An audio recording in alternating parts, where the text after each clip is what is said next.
What is going on, guys? Rewinds here. So I figured, even though this is a little late, why not make a video talking about Dragon Ball Super Superhero, the new movie coming out for Dragon Ball in 2022. So in this video, I'm just going to be giving my thoughts on it, and I'd like to hear what you guys think of it so far too. So comment that below, and I'll talk to you guys there. But I saw the little snippet we got of how the art and animation will be looking throughout all of the movie, if not most of the movie. So I know that sparked some controversy among the fandom. A lot of people are hating on it and all. But I personally believe that I think that the producers of the movie are very confident with the new style they've selected, and this is a very new approach, of course, to a Dragon Ball movie and a lot of movies in general. Maybe more movies are going to be shifting. At least more animated movies might be shifting in this direction, possibly in the future if this goes well. But I'm excited to see. Well, not excited. I'd say interested to see how this all goes. I'm waiting specifically on like an actual main trailer to come out of the movie, because then we'll see some movement and we'll see how it actually all looks in the grand scheme of things. But for now, I'm just interested, and I'm happy that we got a new movie announcement, so that's cool. So we're going to go over some stuff here in this video real quick. So here are some designs for the movie.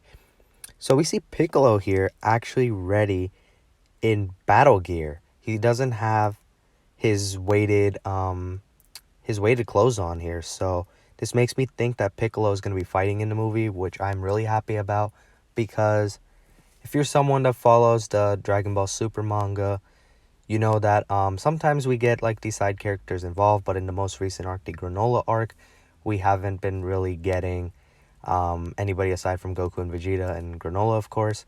So this is great to see that we're going to be getting the side characters actually being involved in the movie.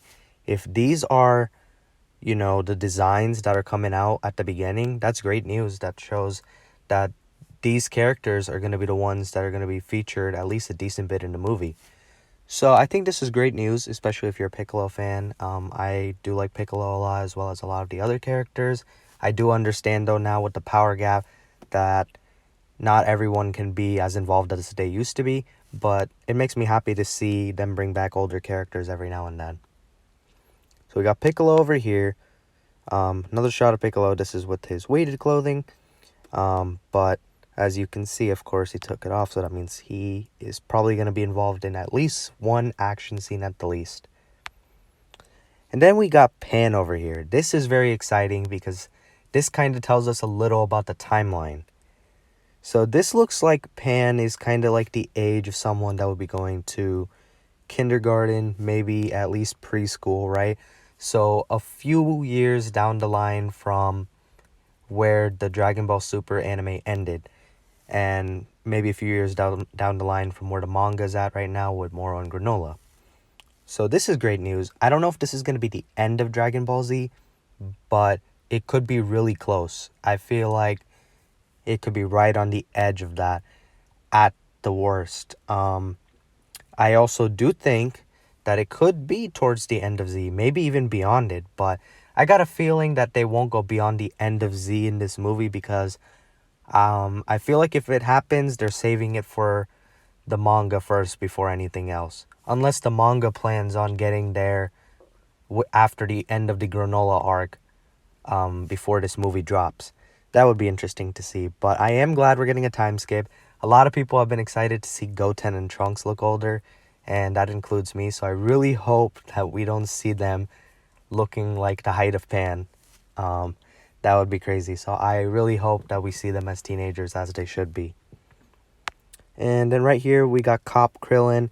Krillin is also a character I really like. He's a pretty funny character in my opinion, and I like seeing him involved in the movies. I know he's going to make the movie funny, and I hope he does get some shine in the movie as well. That would be cool. So those are, I think, the designs for now. Oh, and then this right here, I thought this was really cool. The fact that we're seeing Piccolo's house in Dragon Ball for the first time. I think this is just a really cool thing. I like when they expand the lore in Dragon Ball. It's pretty fascinating in my opinion. I really do think that they do a pretty good job with expanding lore. I feel like they make it pretty interesting for Dragon Ball, you know. But little things like these I enjoy, so I'm happy to see that we're seeing something new like this. It's on Earth, but we haven't ever seen it before. So this is pretty cool. And I watched another video on this not too long ago, and I found out that Toriyama is the one that designed um Piccolo's house, so that made me even more happy. And I'm not 100% sure if these are designed, the character designs are his. Probably not, but they're probably based off his, I'm assuming. But that's my guess here. And then let me see if there's anything else. Oh, and then there's the new character over here. To be honest, I'm not impressed with this design, but I'm not gonna hate on it because this is kind of the new style of how a lot of the designs have been um, in the anime more so recently. Not all of them. There have been some pretty good designs, and there have been some pretty good characters. This one I'm just a little iffy about. Sorry guys, I got cut off there, but what I was saying was that I feel like the design is a little iffy. It's not good or bad necessarily, but we'll see how the character actually is himself when we get around to it. Hopefully a trailer showcases the character as well as some new characters, and we'll go from there. So last thing I want to talk about is the statement by the producer. I mean, we could talk about a little bit of the style too with the CGI and all. I'm a little skeptical of it, but I do have some hope, especially because the producer is pretty confident that it's going to look good. So I'm going to wait for a proper trailer to drop before I judge that part of it. But anyway, the producer says, I think this new movie has a different appeal to the outrageously intense Dragon Ball Super Broly. There are a lot more slice of life scenes that really put a spotlight on the rich world that Toriyama has created. Of course, that's not to say that the movie doesn't have its share of intense scenes. It's a perfect fusion of classic Dragon Ball and new aspects to the series, which is why I feel like it might just end up being something truly original and groundbreaking.